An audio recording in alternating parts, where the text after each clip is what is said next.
călduros bine ați venit!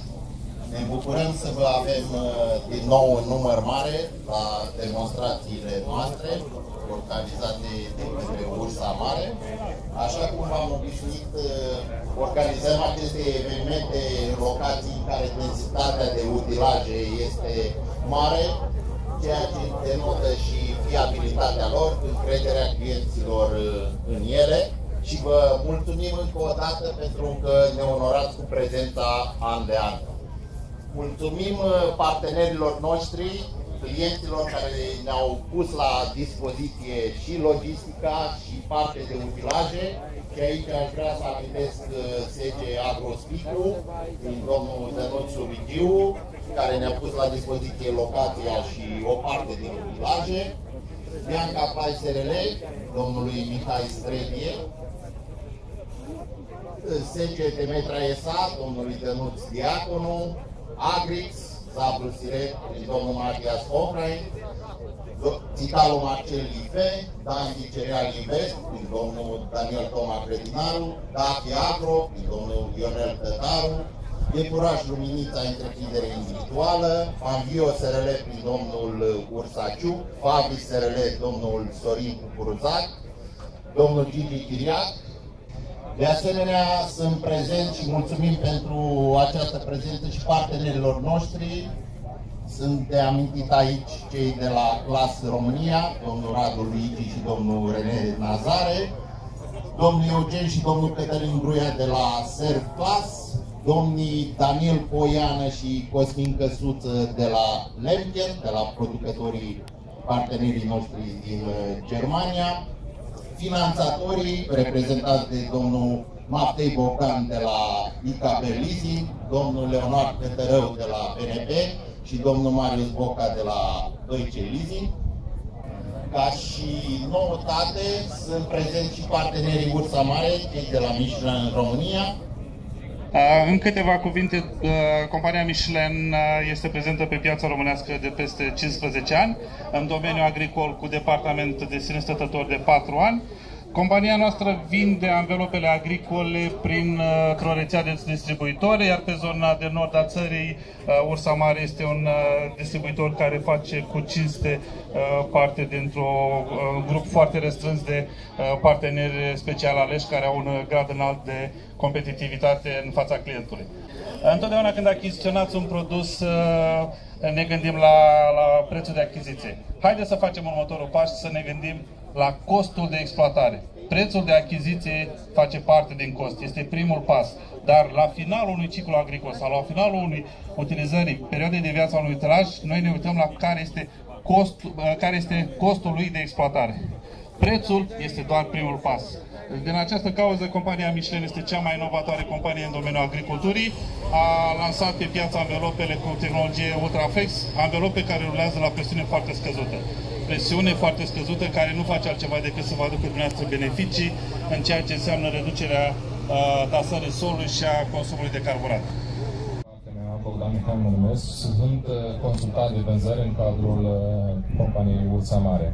Eu am să vă prezint succint o parte din utilajele prezentate. Detalii complete ale acestora le regăsiți la utilaje, precum și la colegii mei din cadrul departamentului de vânzări și tehnic. Astfel, gama de combine este reprezentată de modelul Lexion 750 Tier 4 final, combina anului 2016, cu un header vario de 7,7 metri. Apoi combina Tucano 320 Tier 4 final cu un header de 5 metri vario și ca și comparație, modelul Tucano 320 anterior modelului curent.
final, vreau să parafrazez o femeie în vârstă care, întrebată ce dorește, iar ce urare face la nepoți, mie mi s-a părut cea mai interesantă, înțeleaptă urare făcută.